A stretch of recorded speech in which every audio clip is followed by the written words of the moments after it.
Sa social media ang isa sa pinakapaborito kong gawin, i-like yung mga comment. May pakain sa mga lumaban. May alaalang masama, pero yung aking gana nawala. Ang dami kong tsumibog ng tapsilog.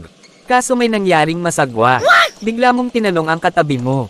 Pare, anong tawag sa taeng basa?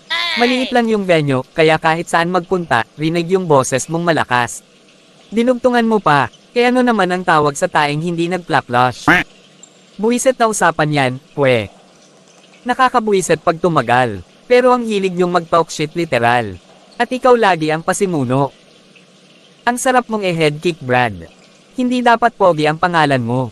Dapat septic tank. Kaya putek ka. Sa ganitong sining wag ka nang dumalo. Estilo mong kadiri wag nang ipilit sa kahit ano. Baon mo laging bano. Bakit nakasali pa to? Maliban sa tubig. Ibubuhos ko aking galit sa tae na to. Bolo na bagong hasa. Madugo kang papaslangin. Rekta seyong baga. Habang buong puso mo itong tatanggapin. At galit ka sa horrorcore, diba? Palibasa matatakotin, umamin ka. Kapag nanunood ng horror sa sine, siya yung yumayakap sa kasama niya. Kadate mo laging naiirita. Perang dala nasasayang lang sagad. Hindi pa nga nagsisimula yung pelikula. Nakapikit ka na agad. Pagtapos ng palabas mag-aangas, hindi daw siya natakot. Pag matutulog, bukas ang ilaw at sa kumot nakabalot. Ayaw mo sa aming genre dahil hindi mo maintindihan, pero pumasok ka sa ganitong eksena. Kung san brutal ang banatan, kahit kakaiba ka. Pagdating sa patayan ikaw lang ang dudugo. Hindi ka magiging out of this world. Nandito ka sa mundo ko. Time. Pansinin nyo ilong nito.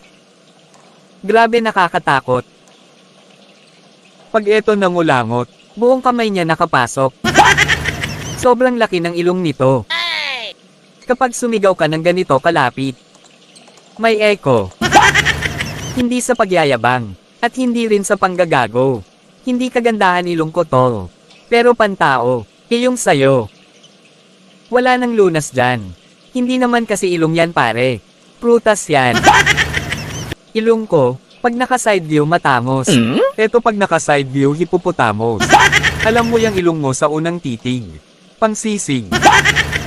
Tapos kung magkwento, may nagalaw daw siya nung Valentine's Day. Savings niya pala. Alam mo kung bakit walang pumapatol sa'yo abno.